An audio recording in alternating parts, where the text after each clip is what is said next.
Hi, it's John here from What's Up English. Do you sometimes struggle in learning new vocabulary? That's always an issue for anybody learning a language. And there's so many different ways of doing it. Recently, I've been teaching a couple of students how to improve their TOEIC scores. And one of the things that they have to do is they've got to learn more vocabulary.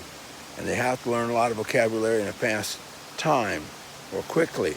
So one way of doing that is by going over a list of words and then attaching sentences to them and learning sentences at the same time.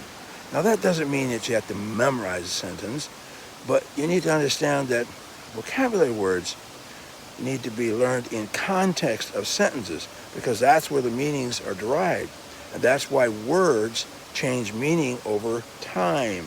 Well, that's where we get idioms, like my favorite is, it's raining cats and dogs. Where does that come from? Well, we know that cats and dogs tend to be noisy, especially if they get together and they're fighting each other. And so that's where we get the term, oh, it's raining cats and dogs.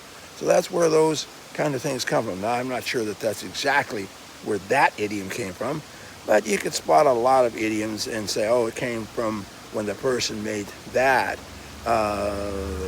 concept of that idea or said something. For example, here's one, sandwich. Where in the world does that come from? Why do we say sandwich?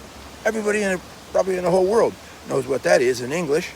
Well, that supposedly came from a fellow back in the days of the British Kingdom, and where one of the earls of whatever, his name was Sandwich. He was hungry, but he didn't want to stop playing cards, and so the chef went out to the kitchen and brought him something with meats and cheeses and whatever, and some bread, and he called it a sandwich, and after that, it was called a sandwich. So anyway, sentences give context to meanings of words. Go ahead, memorize a few words, then put some sentences on it. Work with a native speaker if you can in order to expand the meaning of those words. Hey, we're about ready to run out of time. This is a long one. Anyway, it's John here from What's Up English. Be sure to follow us. Let me know what you want to talk about. And have a great day or a great evening wherever you are.